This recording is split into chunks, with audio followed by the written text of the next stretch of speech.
네. 자, 어젯밤에 정말 이 충격적인 발표가 있었어요. 저는 뭐 대충 감은 잡았지만 이번에 상황을 보니까 진짜 이 비명들한테는 전부 다 모래주머니 채워서 뛰게 하고 친명들은 그냥 날개를 달아준 그 결과가 아닌가 싶습니다.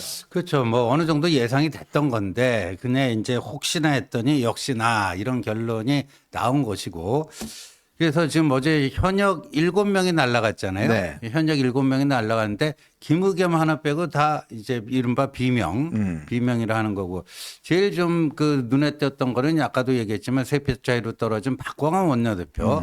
박광원 원내대표가 작년 10월이었나요? 예, 그 체포동의안 표결 네, 그렇죠. 때 원내대표를 9월 맡고 며칠 있고 됐습니까? 예. 예, 원내대표를 맡고 있어서 그 박광원 그 전 원내대표는 사실상 친낙계였잖아요. 네. 예, 대선 경선 때 이낙연 쪽에서 그 중책을 맡았던 사람인데 그런데 원내대표를 하면서는 비교적 그 좀 균형 잡힌 네. 그 박광원 그 의원 자체가 뭐 호남 출신이기는 하나 또 MBC 출신이기는 하나 네. 상당히 좀 균형 감각이 있는 분이죠.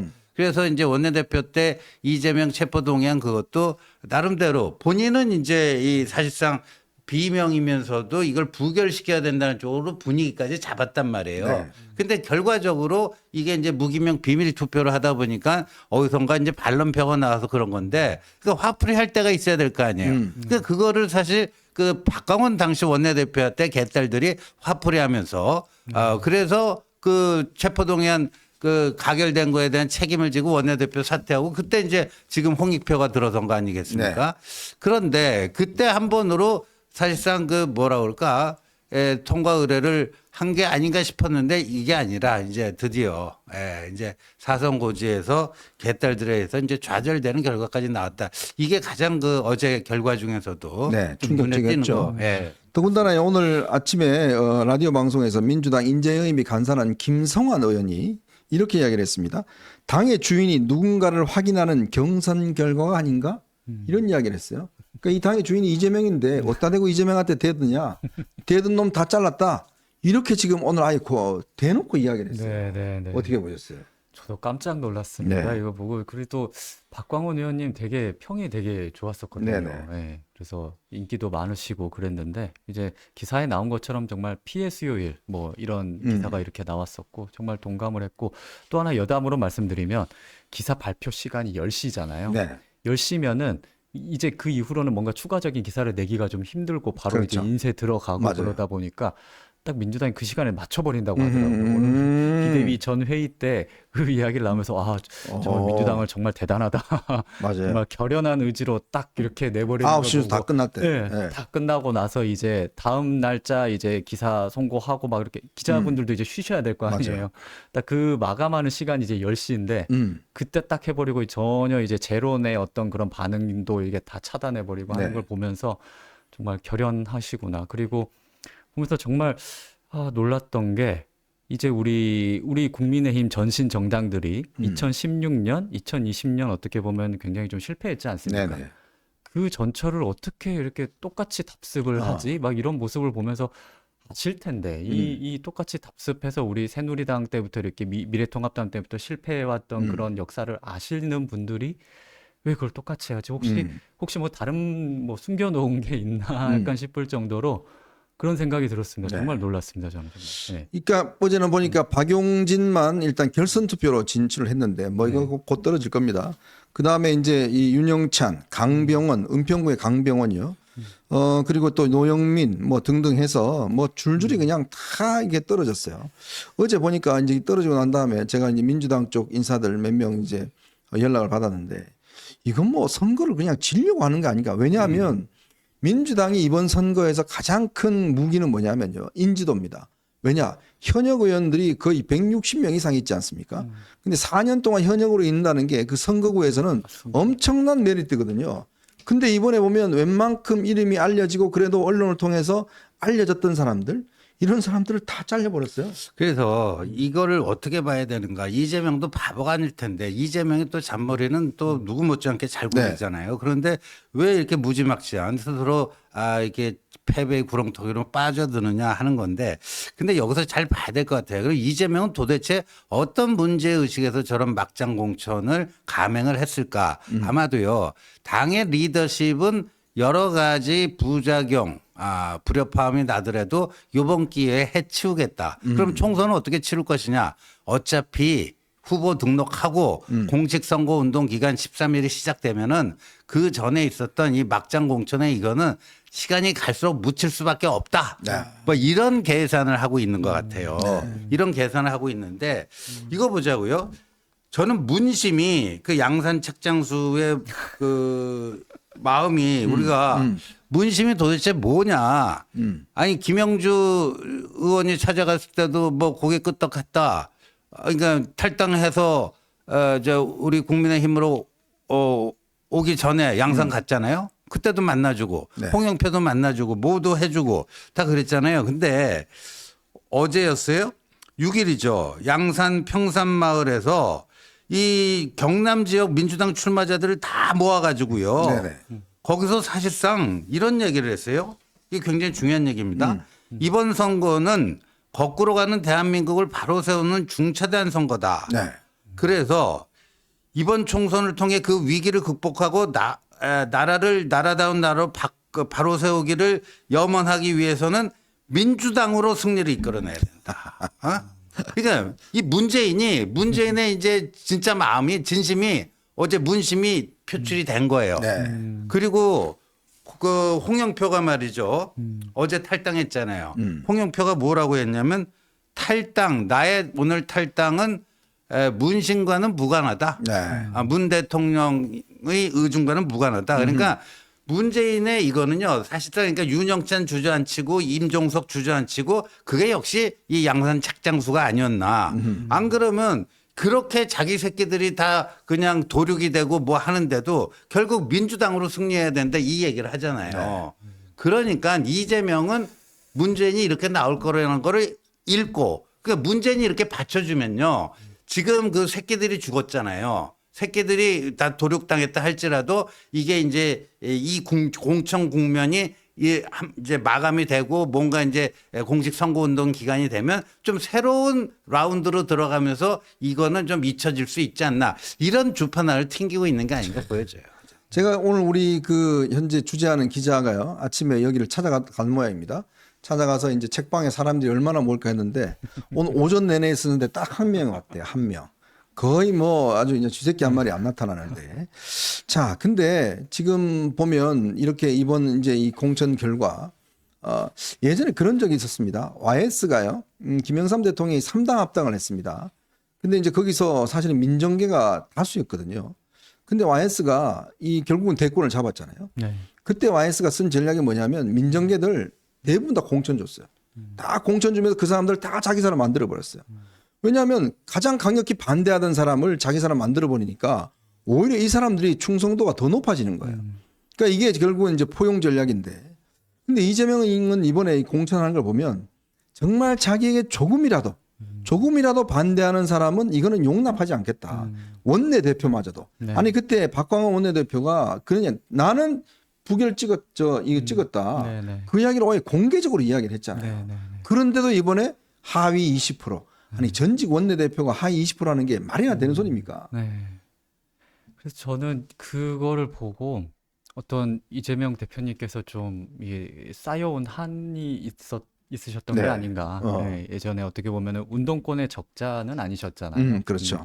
어떻게 보면은 전대협 라인 그리고 이제 문재인 대통령과 노무현 대통령 그쪽에 계셨던 분들의 어떻게 보면 초반에 이제 정치 입성하고 그럴 때 좀 많이 힘들었던 그런 부분들 그런 부분들이 좀 이렇게 아쉬운 마음들, 서운한 마음들이 좀 쌓여 있으셨던 게 아닌가 그런 생각도 좀 들었었고 네. 그리고 이제 그 이재명 그 대표님을 이제 떠받치는 분들이 또 이제는 또 전대협 세력과는 좀 다른 좀 이렇게 한총련이라든가 뭐 이런 분들이 좀 많이 도와주고 계신다 뭐 이렇게 들었는데 네. 그런 차원에서 좀 다른 이제 민주당을 완전히 좀 뉴페이스들로 채우겠다. 음. 비록 지금 이렇게 진통이 있더라도 새로운 민주당을 나의 민주당을 만들겠다 하는 그런 의지가 굉장히 강하신 것 같습니다. 저는 아무리 그래도 이게 예를 들어서 지금 지역구에서 말이죠. 이번에 의석을 본인은 151석을 목표로 했습니다만은 실제로 한 120석이나 이렇게 110석이나 뭐 그 이하도 가능할 것 같은데 그렇게 가져가 버리면 이게 무슨 소용인가요? 그렇죠. 그런데 이재명이 왜 저럴까? 그러니까 총선에서 의석수가 좀 덜 나오더라도 2016년에 당시 새누리당 공천도 이거에 비해서는 그래도 뭐 이게 더 막장이죠. 지금 이재명의 공천인데 그때도 보면 진실한 뭐 사람들 뭐 해가지고 몇 석 잃어도 되니까 몇 석 좀 줄어도 되니까 확실히 우리 DNA로 다 채워 넣겠다. 뭐 그런 시도였거든요. 네. 그게 결국 이제 이 계파 갈등으로 이어지면서 무슨 뭐 옥새 들고 나르샤 뭐 어쩌고 저쩌고 하면서 이제 일당을 놓치게 되는 건데 요번에도 저는 뭐 그렇게 될 가능성도 좀 있어 보여요. 그런데 오늘 보니까요. 홍영표 의원하고 서른 의원이 이낙연 그 새로운 미래에 합류를 했어요. 그렇죠, 이게 그럼 거기에 이제 현역 의원이 몇 명이에요? 4명입니다. 4명이 되는 거예요. 네. 김종민하고 박영순 의원이 네. 있었죠. 거기 이제 서른 홍영표 4명인데 근데 서른 의원이 이렇게 얘기했더라고요. 그럼 어제 우수수 다 아작난 그 비명들. 네. 어젯밤에 오밤중에 우수수 도륙당한 그 비명들이 그럼 이쪽으로 넘어올 것 같으냐 그랬더니 한두 명 정도 가능하지 않을까. 서른 의원이 그렇게 얘기를 해요. 그러니까 그거는 이쪽으로 넘어올 사람이 거의 없다라는 없다는 얘기예요. 얘기죠. 맞아요. 거의 없다라는 얘기입니다. 그러니까 이게 문재인의 그러면 문재인의 그 노림수는 뭐였겠는가? 임종석이 왜 남았겠는가? 그러면 총선에서 이재명의 성적표가 안 좋을 거니까 8월 전당대회에서 거기에 대한 책임을 준엄하게 묻고 우리가 당권을 우리 친문이 다시 되찾아 오자. 뭐 그런 생각으로 윤영찬도 주저앉히고 임종석도 주저앉히고 해서 그런 생각으로 지금 민주당 내에 잔류하고 있는 게 아니냐. 네, 네. 이렇게 볼 수밖에 없고 그러니까 이 바깥의 세력들이 좀 파괴력이 있어야 되잖아요. 네. 근데 지금 결국 이게 한 4명 그러니까 기호 3번 밖에는 틀렸어요. 그렇죠. 예.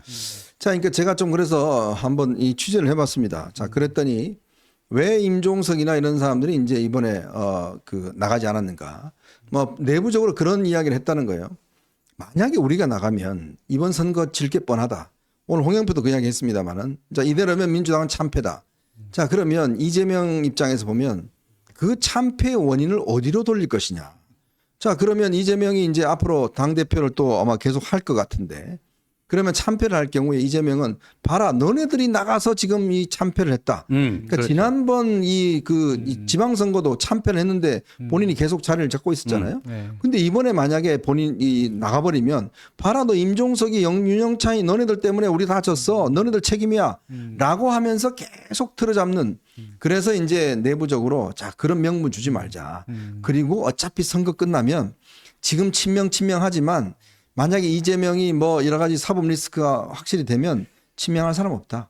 그때 우리가 당을 접수하자. 네. 이렇게 아마 이야기가 됐다는데 네, 네. 과연 그게 현실성이 있을까요? 그게 사실 그런 측면도 있는데요. 저는 다른 측면을 보고 싶은 네. 게 우리 새로운 미래의 이낙연 대표님께서 호남에서의 지지세가 그렇게 높지가 않습니다. 그렇죠. 네, 그게 사실 큰 문제가 아닐까 생각을 합니다. 그래서 어떤 구심력이 이렇게 있어가지고 그립이 있어가지고 자기 사람들이 계속해서 이제 모여들면은 굉장히 큰 하나의 세력을 정말 예전에 국민의당 때 안철수가 바람을 일으켰던 네. 것처럼 그런 세력이 딱 형성이 될 텐데 그렇지를 못하고 있는 것이 가장 큰 원인이지 않을까. 나가서 된다는 보장이 있다면 예를 들면은 박광원 의원님도 그렇고 임종석 전 비서실장님도 네. 그렇고 대부분 또 호남 출신이세요. 네. 그러면 또 이제 내려오시면 또 이제 환영하는 분위기도 있거든요. 그렇죠. 그리고 고향에서 지금 이재명 대표님께 실망하는 부분도 우리 정말 어떻게 보면 우리 얼굴을 대표해서 이제 가신 우리 고향의 사람들, 우리 고향의 인재들인데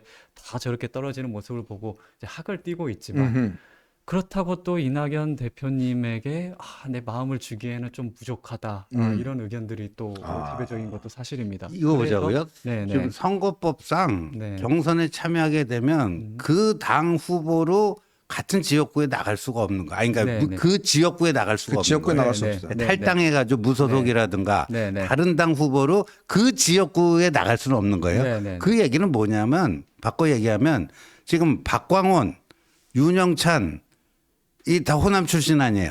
임종석도 호남 출신이고 그러면 이 사람들이 탈당을 하고 호남으로 출마하는 건 법상 아무 문제가 없다는 얘기입니다. 네, 그게 네. 법상 아무 문제가 없는 거예요. 그러니까 진짜 뭔가 해보려면요 그렇게 해야 되는 거예요. 네, 네, 네. 거기 이제 호남 출신들 지금 뭐 전해철도 날아갈 것 같은데 전해철도 호남 출신이고 막 그렇잖아요. 그러니까 이런 사람들을 그 네 지역권은 수도권이잖아요. 거의 대부분 네네. 수도권은 어차피 안 되니까 와갖고 호남에서 거기 진짜 민주당 대 가짜 민주당 프레임으로 거기서 정면 승부 해보자. 네, 네. 이런 것도 가능한 시나리오입니다. 근데 네. 논리적으로 가능한데 현실성이 떨어져요. 그럼 왜 그러냐? 양산 책정수가 거기 눌러 앉아갖고 8월을 도모해라. 이게 벌써 내려와 있는 거예요, 지금. 근데 그분들이 만약에 네. 지금 단계에서 사실 호남 쪽에 내려가신다 그러면 네, 네.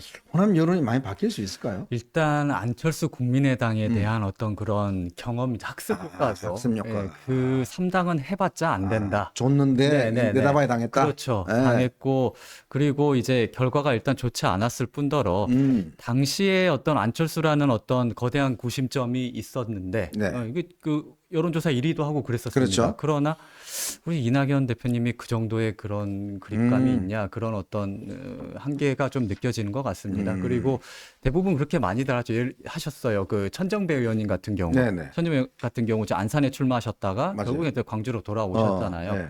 이제 그것도 이제 어떻게 보면 구심력이 세고 조직이 잘 갖춰졌을 때의 의미가 있지. 그때 국민의당이 형성될 때는요, 지금보다 한참 전쯤에 대량 한 20명씩 이렇게 탈당해가지고 당장 이제 원내 교섭단체 만들고 그리고 이제 조직 만들고 그런 식으로 진행이 됐었는데 지금 뭐 선거가 한 달 정도밖에 안 남았습니다. 네. 이게 그렇게 되기가 쉽지가 않죠. 지금 너무 늦었고요. 네. 그래서 결국에는 말씀하신 대로 이제 그 이후를 생각하시는 거가 아닌가 그렇게 네. 생각을 합니다. 늘 안철수가 문제네요. 항상 철수하는 그렇지. 바람에 안철수가 문제였습니다. 아유.